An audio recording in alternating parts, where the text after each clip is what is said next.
Sekali lagi, kita nggak usah repot-repot karena Tuhan sudah pilih. Ya, kita tidak boleh sebarkan kebohongan, hoax, kebencian.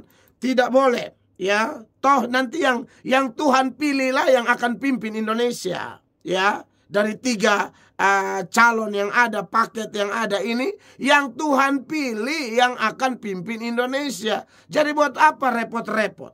Buat apa kita tebarkan kebencian? Saat ini, saudara-saudara yang diberkati Tuhan, kita akan membahas bagian firman Tuhan dalam 1 Petrus pasal 3, mulai ayat 1 sampai seterusnya, dimulai dengan firman Allah. Demikian juga hai kamu, istri-istri, tunduklah kepada suamimu, supaya jika ada di antara mereka yang tidak taat kepada firman, mereka juga tanpa perkataan dimenangkan oleh kelakuan istrinya, dan seterusnya. Bapak Ibu jemaat yang diberkati oleh Tuhan Yesus Kristus, kita bersyukur bahwa saat ini saudara yang diberkati oleh Tuhan Yesus Kristus, kita belajar lagi firman Allah yang akan menguatkan iman kita bersama, saudara-saudara, di mana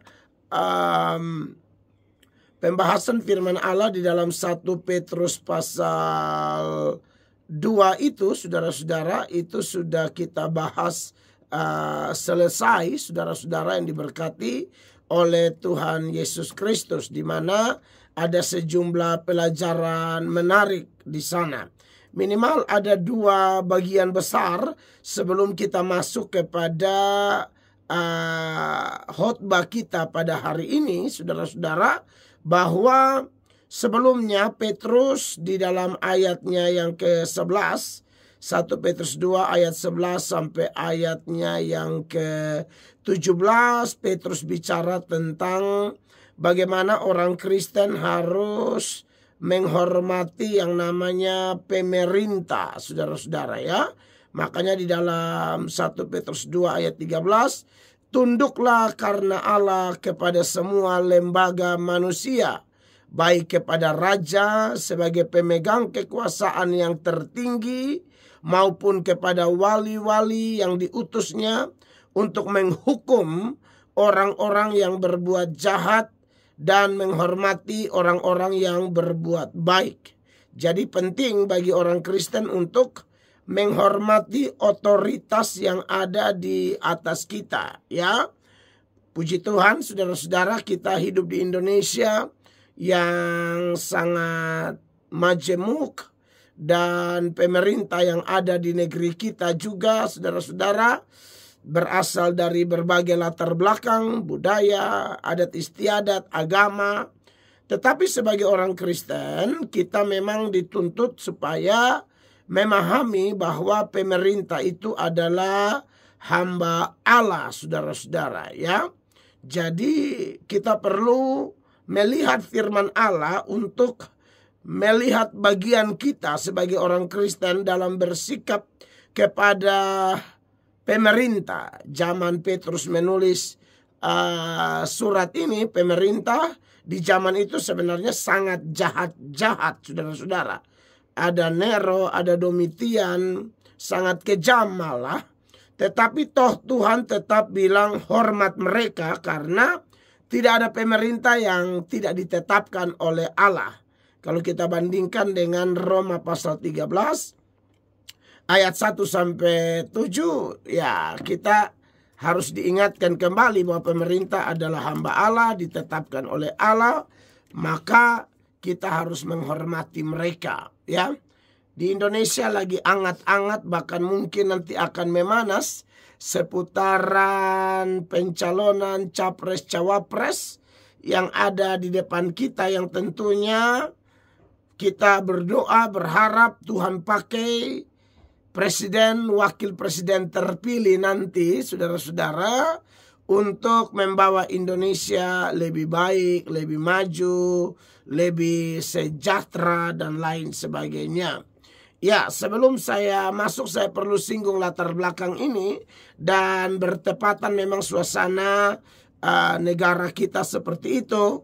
Dan sebagai hamba Tuhan Yesus Kristus, saya mau kasih ingat sama jemaat semua orang Kristen, kita tidak usah pusing-pusing lah seperti orang lain yang pusing, bingung seputaran, aduh bagaimana nanti nih siapa yang terpilih, politik kelihatan memanas dan lain sebagainya. Orang Kristen itu kalau belajar Alkitab kita beda, saudara-saudara ya. Kita mempercayai bahwa sudah ada pemerintah yang ditetapkan oleh Allah seperti Roma 13 ayat 1 dan sampai 7, lalu kemudian sejumlah data lain misalnya di dalam kitab Mazmur ya. Mazmur pasalnya yang ke-75 ayat 7 dan ayatnya yang ke-8. Di sana dikatakan sebab bukan dari timur atau dari barat dan bukan dari padang gurun datangnya peninggian itu. Tetapi Allah adalah hakim, direndahkannya yang satu dan ditinggikannya yang lain. Ya, jadi sudah ada orang-orang dalam skenario Tuhan yang Tuhan pilih. Maksud saya begini, kalau kita orang Kristen ya, kita jangan ikut cara-cara orang yang tidak mengenal Kristus, yang tidak mengenal Yesus sehingga kita buang-buang energi misalnya ya, fitnah sana, fitnah sini, sebarkan hoax, lalu kemudian menjelek-jelekan calon presiden tertentu atau calon wakil presiden tertentu. Saya memang sudah masuk di 1 Petrus 3 ini, tapi saya mau mengulang beberapa hal penting berkenaan dengan situasi dan kondisi negara kita hari-hari ini. Saya perlu angkat bicara supaya orang Kristen itu tampil beda. Kalau ada orang yang bukan Kristen, misalnya orang tertentu, oknum tertentu, yang karena kesukaannya kepada paket tertentu, maka dia mulai bikin video-video di sosial media, lalu mulai edit sana, edit sini, yang sifatnya merendahkan, mengejek. Menurut saya ini adalah tindakan tidak memahami firman. Ini tindakan buang-buang energi. Ini tindakan yang justru sedang menabur dosa. Karena kita tahu apa yang kita tabur itu yang kita tuai. Kita menjelekan orang, nanti kita dijelekan. Kita menyusahkan orang, nanti kita disusahkan. Ya, kita tidak tulus sama orang, nanti orang tidak tulus sama kita. Kita munafik sama orang, nanti orang munafik sama kita. Ya, jadi hati-hati dalam mengingat ini saudara-saudara. Karena Alkitab berkata, saudara-saudara yang diberkati oleh Tuhan Yesus, dalam Matius pasal 7 ayatnya yang ke-12 dikatakan, segala sesuatu yang kamu kehendaki supaya orang perbuat kepadamu, perbuatlah demikian juga kepada mereka. Karena itu adalah isi seluruh hukum Taurat dan kitab para nabi. Ya, Galatia 6 ayat 7 mengatakan jangan sesat. Allah tidak membiarkan dirinya dipermainkan. Apa yang ditabur orang itu juga yang akan dituainya. Jadi pesan saya sebagai hamba Tuhan, orang Kristen tetap ada di posisi menurut arahan Kristus. Kita itu Matius 5 ayat 9 ya. Berbahagialah orang yang membawa damai, karena mereka akan disebut anak-anak Allah. Roma 12 ayat 18. Sedapat-dapatnya kalau hal itu bergantung kepadamu, hiduplah dalam perdamaian dengan semua orang. Penulis Ibrani bilang, kejarlah kekudusan dan hiduplah dalam damai dengan semua orang. Jadi maksud saya begini, karena saya ini kan juga bermain di sosial media ya, dan memang salah satu berita yang akhir-akhir ini paling heboh yaitu soal calon presiden. Ya, anak Tuhan, orang percaya tidak usah pusing-pusing. Kenapa kita tidak usah pusing-pusing? Maksudnya apa? Bukan kita tidak ikut berpikir, bukan. Tetapi yang saya maksudkan jangan pusing-pusing, jangan repot-repot adalah karena saya lihat banyak yang pusing dan repot. Akibat pusing-pusing dan repot-repot akhirnya mengambil langkah-langkah yang salah, langkah-langkah yang menurut saya sia-sia, buang waktu, buang energi, buang-buang kesempatan yang seharusnya kita bisa pakai untuk hal-hal yang membangun, hal-hal yang memberkati, tapi justru jadi kacau. Oleh karena itu, sebagai hamba Tuhan Yesus Kristus, saya ingatkan, tak usah ya kita bikin seperti orang lain bikin. Karena saya lihat, wah calon ini difitnah, calon ini difitnah, calon ini difitnah. Di hati saya ini melihat, saya bilang, semoga yang melakukan ini bukan orang Kristen. Saya berharap begitu. Karena orang Kristen tidak tipe ikut arus seperti itu. Alkitab berkata dalam Roma pasal 12 itu, ya, bahwa kita tidak boleh serupa dengan dunia ini, ya.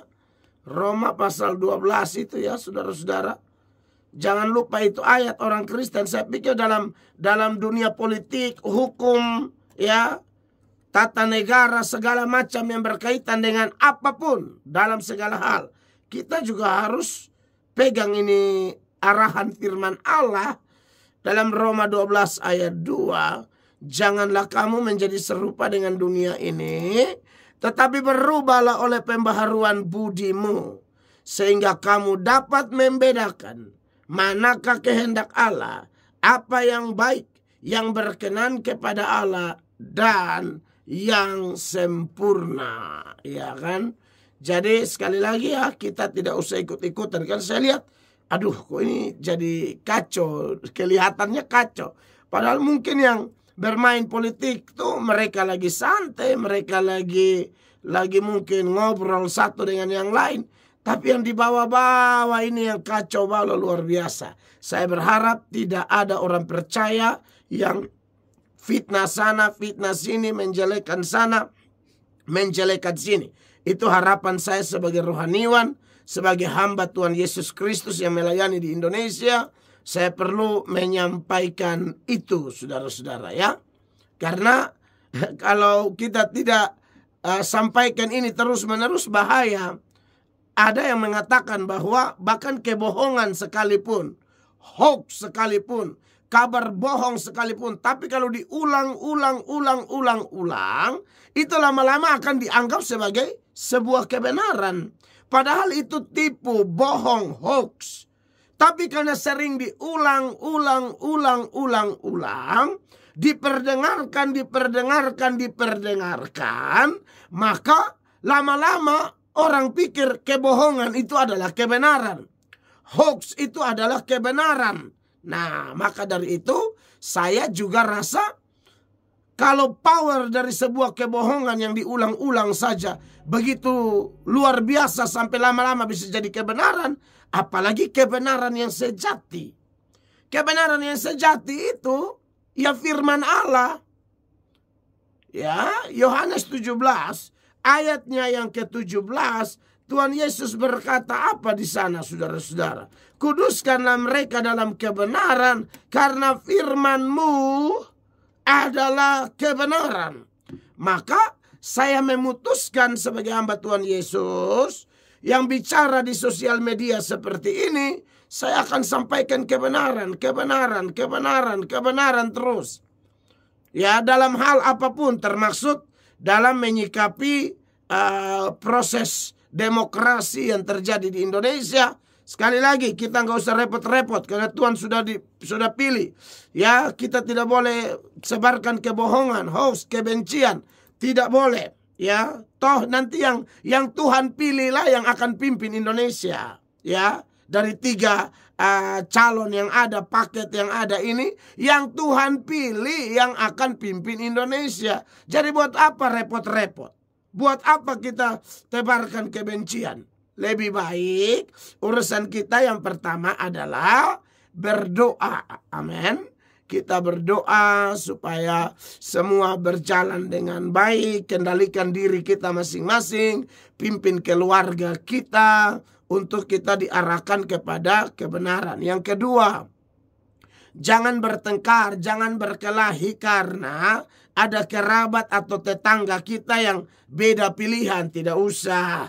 Ya, itu biasa saja. Kita diizinkan menghadapi itu untuk melatih kedewasaan kita, melatih kesabaran kita, melatih ketulusan kita, melatih keikhlasan kita, melatih kasih kita seturut ajaran Kristen. Ya, jadi kita tidak usah berkelahi hanya gara-gara beda pasangan apa. Saya punya kekhawatiran itu, makanya pada kesempatan ini saya sampaikan dan saya berharap orang Kristen di mana-mana memahami ini, saudara-saudara yang diberkati oleh Tuhan Yesus. Lalu yang berikut, saudara-saudara, tentunya kita kalau melihat kembali kepada firman Tuhan di dalam surat Petrus itu, ada otoritas lain lagi yang dibahas oleh Petrus dari ayat 18 sampai ayatnya yang ke-25 dari 1 Petrus 2 itu ya, yaitu hamba taat kepada Tuhan, begitu ya.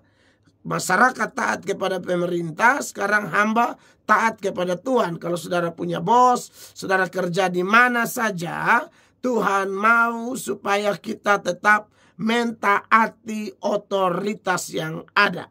Dan hari ini saudara-saudara, di 1 Petrus 3 mulai ayat 1, nah otoritas yang berikut adalah otoritas dalam rumah tangga, ya kan?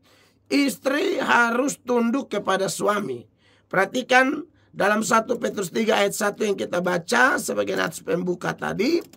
Demikian juga kamu, hai istri-istri, tunduklah kepada suamimu, supaya jika ada di antara mereka yang tidak taat kepada firman, mereka juga tanpa perkataan dimenangkan oleh kelakuan istrinya. Jadi saudara-saudara, setelah masyarakat taat pemerintah, anak buah atau hamba taat kepada bos atau tuannya, sekarang dalam rumah tangga nih, bahwa istri harus taat kepada suami. Nah, saudara-saudara yang diberkati oleh Tuhan Yesus, ini buat yang berumah tangga semua, yang sudah berumah tangga atau yang sedang berumah tangga, dan yang akan berumah tangga. Saudara-saudara ingat, istri-istri, lihat ini firman Allah, bahwa ketundukan kita, yang pertama kita tunduk di sini karena ini firman Allah. Lalu firman Allah suruh tunduk kepada siapa? Ada orang dalam rumah yang Allah kasih otoritas, ya toh? Ada orang tua dan anak, tapi ini konteksnya adalah suami istri. Saya ingatkan lagi, secara hakikat tidak ada lebih tinggi, tidak ada lebih rendah. Laki-laki dan perempuan sama-sama diciptakan menurut gambar dan rupa Allah. Ya, sama-sama istimewa. Tuhan memasukkan sifat-sifat Tuhan tertentu ya dalam kualitas yang lebih rendah dari sifat Allah. Tentunya Allah masukkan ke dalam diri perempuan maupun laki-laki ya. Lalu yang berikut dalam konteks agama Kristen juga mengajarkan mau perempuan mau laki-laki harganya sama, yaitu darah Yesus Kristus. Ya, saudara-saudara. Jadi mau perempuan mau laki-laki asal orang beriman, mahalnya sama, harganya sama, pelunasannya sama, hanya pakai darah Tuhan Yesus Kristus yang tercurah di Golgota 2000-an tahun yang lalu. Maka dari itu baik suami maupun istri harus memuliakan Allah dengan tubuhnya. Seperti dalam 1 Korintus 6 ayat 20. Ya, sebab kamu hargamu telah lunas dibayar. Karena itu muliakanlah Allah dengan tubuhmu. Nah, bagi pasangan suami istri yang mau memuliakan Allah dengan tubuhnya, harusnya melihat aturan-aturan yang Tuhan pasang. Demi keteraturan, Tuhan mau yang jadi pemimpin dalam rumah adalah suami. Ya, ini buat kepala-kepala keluarga. Anda diberi otoritas itu ya. Anda diberi wewenang oleh Tuhan demi keteraturan. Bukan demi tindakan semena-mena, tidak. Demi keteraturan, demi memuliakan Allah. Dari yang sehakikat ini, yang sederajat ini Tuhan beri otoritas demi aturan, ya, berkaitan dengan peran dan fungsi dari setiap anggota keluarga, dalam hal ini suami istri, ya. Nah, istri, ingat bahwa ini adalah keputusan Tuhan, bukan keputusan kami pendeta. Kami cuma baca saja, lalu sedikit menjelaskan kepada pasangan-pasangan supaya kalau mau lihat rumah tangga diberkati, taat firman. Alkitab bilang dengar firman iman bertumbuh. Baru dengar saja iman bertumbuh, apalagi Anda taat, dia lebih bertumbuh. Pertumbuhannya lebih kuat, lebih berlipat kali ganda. Ya. Bahkan saudara-saudara, memang ini sesuai dengan konteks di ayat ini. Petrus bilang bahkan ada suami itu yang tidak taat firman. Ya. Tidak taat firman di sini adalah dia menolak kebenaran. Belum percaya kepada Yesus sungguh-sungguh. Makanya Petrus pakai kata firman di sini F besar. Supaya jika ada di antara mereka yang tidak taat kepada firman, mereka juga tanpa perkataan dimenangkan oleh kelakuan istrinya. Ini kasusnya begini, saudara-saudara. Dulu itu ada pasangan-pasangan yang sudah menikah, tapi dua-duanya tidak percaya Yesus. Tapi di kemudian hari ada istri yang percaya Yesus. Jadi mereka sudah nikah, nikahnya non-Kristen. Ya, ini bukan nikah beda agama loh ya. Nikah beda agama tidak boleh ya. Saya sudah jelaskan itu berkali-kali dan tegaskan itu berkali-kali. Khususnya bagi anak-anak muda yang sedang mencari-cari, ya, saudara cari yang satu agama, satu iman, ya. Cari yang Anda cintai tapi yang satu agama. Ya. Itu dicatat supaya jangan sampai cari sembarang dan bawa masalah. Sebab ayat-ayat seperti ini kalau kita bedah kelihatannya beda agama, padahal latar belakangnya seperti yang saya bilang tadi, mereka sudah menikah di luar Kristen, ya, sudah suami istri sah. Tapi seiring berjalan waktu salah satunya bertobat, dalam hal ini istrinya. Maka dalam kondisi seperti itu Tuhan pakai Petrus kasih ingat dia. Oke lah, kau sudah bertobat, suamimu belum percaya Yesus, belum taat firman. Tetapi istri yang baik, saudara-saudara, istri yang baik, kamu harus tunjukkan karaktermu sebagai pengikut Kristus. Ya, karaktermu akan kuat kalau kau mau diarahkan oleh firman. Nah, firman bilang sekalipun kau sudah bertobat, suamimu belum, tapi kamu harus tunduk kepada dia sehingga kalau dia lihat kelakuanmu, dia lihat perbuatanmu, nanti mungkin dengan cara itu Tuhan akan menyelamatkan suaminya yang belum bertobat ini. Makanya dikatakan, demikian juga kamu hai istri-istri, tunduklah kepada suamimu. Supaya jika ada di antara mereka yang tidak taat kepada firman atau belum percaya firman, masih melawan, masih kepala batu, belum percaya Yesus, mereka juga tanpa perkataan dimenangkan oleh kelakuan istrinya. Ya, jadi ini penting ya, pasangan-pasangan dimanapun Anda berada, ya. Istri mesti dengar yang saya sampaikan. Suamimu tidak akan berubah karena banyaknya kata-katamu. Ayat di sini suruh kelakuan, bukan omongan. Ya, banyak masalah tambah panjang, tambah kacau, sampai berujung perceraian karena mungkin secara psikologi seorang perempuan katanya satu hari harus kasih keluar 5.000 kata, maka kadang-kadang omongannya sembarang. 5.000 kata itu pandangan psikologi, tapi orang dalam Tuhan tidak demikian. Silakan psikologi mau kasih pandangan seperti apa, tetapi anak Tuhan jelas bahwa orang ada Roh Kudus terkendali. Ya. Jadi pesan saya kepada para istri, ayo jaga mulut, tapi kelakuan tetap menjadi berkat. Ya, bukan tidak boleh ngomong ya. Di sini dia bilang mereka juga tanpa perkataan dimenangkan oleh kelakuan istrinya. Ya, yang saya maksud jaga mulut di sini ngomel-ngomel, sungut-sungut yang tidak penting itu dihindari. Makanya Petrus juga bilang tanpa perkataan. Bukan berarti tidak boleh omong firman, tidak boleh ajak ke gereja. Bukan. Kalau itu harus ngomong. Ya, jangan salah arti ya. Karena kita tidak bisa tafsir satu ayat lalu kita membuang ayat yang lain. Karena di ayat yang lain di Roma pasal 10 mulai ayat 13 dan seterusnya, Paulus berkata di sana sebagai pembanding, barang siapa yang berseru kepada nama Tuhan, ia akan diselamatkan. Tapi bagaimana orang itu berseru kepada Tuhan kalau ia tidak percaya? Bagaimana dia bisa percaya akan Tuhan kalau dia tidak mendengarkan tentang Tuhan? Bagaimana dia bisa mendengar tentang Tuhan kalau tidak ada yang memberitakannya? Ya, jadi sebenarnya kalau perkataannya itu adalah perkataan firman, perkataan yang membangun, boleh.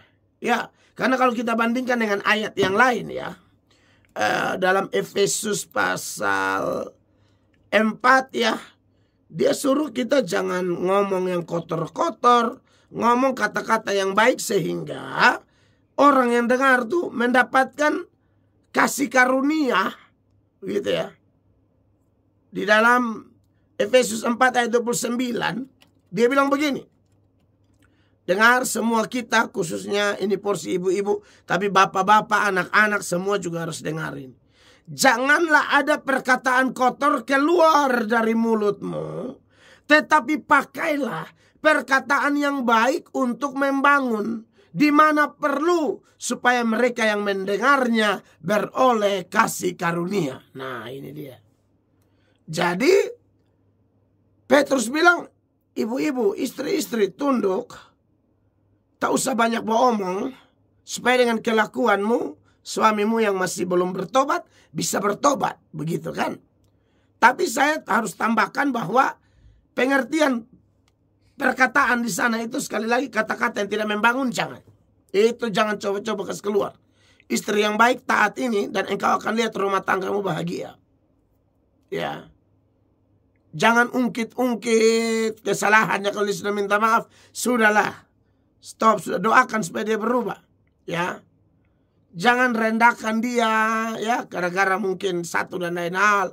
Dia punya gaji kecil kah, atau belum dapat pekerjaan kah, dan lain sebagainya. Saran saya, berdoa baru bicara. Jangan omong-omong sembarang. Nanti kasihan, dia bukannya bertobat tapi dia tambah gila. Nah, ini yang saya mau sampaikan kepada jemaat. Nah, saudara bayangkanlah bahwa kalau suami yang model begitu saja bisa dimenangkan oleh kelakuan istri ya, dan juga tentu perkataan tapi yang sesuai firman. Apalagi kalau saudara ibu-ibu ya, kaum perempuan, Anda yang memang notabene sudah punya suami yang mau dekat dengan Tuhan. Aduh, saya pesan sebagai hamba Allah, yang kepala batu saja harus tunjukkan kelakuan yang baik. Apalagi Anda punya suami yang takut Tuhan, mengasihi Tuhan. Mungkin dia belum bertobat yang betul-betul sempurna, tapi dia kalau sedang bergerak maju, dia sedang punya kerinduan, dia sudah mulai suka ke gereja, dia mulai berhenti pelan-pelan berhenti rokok, dia mulai berhenti pelan-pelan berhenti mabok. Apalagi kalau dia bisa dengan tegas berhenti rokok, berhenti mabok, itu luar biasa. Saya mengalami banyak, baik di jemaat Tuhan di mana-mana, baik yang sifatnya saya diundang saja atau yang saya gembalakan. Saya melihat tuh luar biasa. Suami-suami yang wow, backgroundnya, latar belakangnya tuh keras, kepala batu, tidak dengar-dengaran, tidak suka ke gereja, tidak suka firman, dan lain sebagainya. Tapi kemudian mereka bertobat. Dan banyak juga yang bertobat memang karena doa istrinya, ya, kelakuan istrinya Tuhan pakai merubah suami. Banyak sekali, ya. Jadi apalagi kalau mereka sudah bertobat, aduh, tolong hormat mereka, ya. Tolong tunduk kepada mereka. Yang kepala batu aja harus kita tunduk. Apalagi yang betul-betul sudah kenal Tuhan, melayani Tuhan, ya. Ini saya sampaikan karena saya tahu juga ada rumah tangga yang tantangan terbesar bagi suaminya itu istrinya. Suaminya sudah melangkah cari Tuhan, istrinya tuh hanya mau ke gereja. Biasanya tuh di mana-mana loh ya. Saya ketemu ibu-ibu yang paling suka ke gereja. Ini kebalik, bapak suka ke gereja, ibu sama sekali tidak suka. Tidak mau. Justru jadi penghalang. Dan lain sebagainya. Maka dari itu, dengan adanya ayat ini kita harus bangkit ya, semua kita. Lalu di ayatnya yang kedua, dikatakan, jika mereka, maksudnya suami, melihat siapa? Melihat apa? Bagaimana murni dan salehnya hidup istri mereka itu. Haleluya. Jadi ini perlu ya, kesalehan itu sangat penting. Jadi perlu ditunjukkan kelakuan kita. Kalau yang biasa omong, kebenaran tambah lagi dengan kelakuan, ini paket lengkap. Yang akan membawa orang lain mengenal Tuhan. Dimulai dari dalam rumah kita sendiri ya. Lalu dia ingatkan di sana ya. Perhiasanmu janganlah secara lahiriah, yaitu dengan mengepang-ngepang rambut, memakai perhiasan emas, atau dengan mengenakan pakaian yang indah-indah. Tetapi perhiasanmu adalah manusia batinia, yang tersembunyi dengan perhiasan yang tidak binasa, yang berasal dari roh yang lemah lembut dan tentram, yang sangat berharga di mata Allah ya. Jadi pakai perhiasan yang pas-pas lah ya. Kalau ada yang suka pamer, bertobat ya. Suka pamer ya. Dia jalan tuh di Penggalang Gading, bunyi itu Tuhan ajaib. Ya, dia ada orang tuh dia sengaja goyang sehingga ada kegoncangan begitu ya. Itu tolong dilihat-lihat juga pendapatan keluarga berapa supaya gaya dan pendapatan seimbang ya. Bahkan saya lihat nih ada orang kaya yang kaya raya tapi gayanya biasa-biasa. Ini ada yang koperasi kejar tapi gayanya itu loh. Aduh. Bikin koperasi itu stres. Orang yang kaya raya biasa-biasa saja. Tapi ini yang antara ada dan tiada nih. Setengah mati. Pokoknya luar biasa. Live terus. Live terus. Posting terus. Ya. Ada yang belum bayar utang tapi posting yang bagus-bagus. Jadi orang kejar. Kak, bisa bayar kok. Aduh belum ada. Belum ada nah kotong lihat ini alis baru. Nah ini dia. Ya. Belum ada nah postingan nah begitu. Maksudnya saudara, diaturlah supaya orang jangan curiga ini tidak mau bayar tapi kelihatan baru terus, iya kan? Makan di restoran terus, ya. Aduh, kasihan kita kalau gali lubang tutup lubang. Itu diatur gitu loh, ya. Jangan sampai membuat orang bingung. Kita tagih belum ada uang, tapi live restoran, makan enak terus. Lalu yang kau pinjam di kami ini kapan? Ya, yang meminjam maka enak, yang kasih pinjaman, ya, hati bengkak. Orang Kupang bilang hati bangka. Kita yang kasih pinjam, dia yang meminjam kelihatan lebih bahagia dari kita yang dia yang pinjam lebih bahagia daripada kita yang meminjamkan. Kita yang meminjamkan boleh makan hati, dada tatikam, tapi dia, perhiasannya luar biasa. Nah, maka dari itu, ini saya seberangkan secara sederhana. Maka dari itu, Petrus ingatkan, tolonglah supaya dandanan kita tuh batinia. Itu yang berharga di mata Allah. Hati diperbaiki, hidup diperbaiki. Inilah istri-istri yang bisa bawa perubahan. Yaitu istri-istri yang mulai berubah dari dalam. Mendandani diri dari dalam. Rohnya, pikirannya, sikap hatinya. Itu dia serahkan seluruhnya kepada Tuhan. Lalu Tuhan bekerja dengan cara apa? Kuat dalam doa, kuat dalam baca Alkitab, dan tidak menjauhkan diri dari pertemuan-pertemuan ibadah. Disitulah seorang istri nanti akan dahsyat dipakai Tuhan. Ya, ini saya sampaikan supaya kita bisa lihat posisi kita masing-masing. Ya. 5. Sebab demikianlah caranya perempuan-perempuan kudus dahulu berdandan, yaitu perempuan-perempuan yang menaruh pengharapannya kepada Allah. Mereka tunduk kepada suaminya, ya kan? Kan kasihan juga ada suami-suami itu yang pernah curhat. Dia bilang, kalau istri saya sudah gaya, sudah menghadap kaca, mulai cabut alis, dia mulai putar kiri, putar kanan, saya sudah takut. Saya bilang, kenapa takut? Karena dia pernah selingkuh, Pak. Jadi kalau dia sudah putar sana, putar sini, dia mulai bikin babaya dia alis. Saya bilang, darah Yesus berkuasa. Siapa suganggu dia atau dia suganggu siapa? Karena memang ada jenis itu gitu loh. Ya, perempuan-perempuan jenis apa ya, saya mau omong. Aduh, saya pembahasa kadang-kadang orang tidak suka, tapi saya mesti ngomong. Ya, pelakor-pelakor itu sudah ada suami, dandan bukan untuk suami, tapi dandan untuk kawan kantor, dandan untuk bos, dandan untuk mantan, dandan untuk kawan alumni. Darah Yesus berkuasa.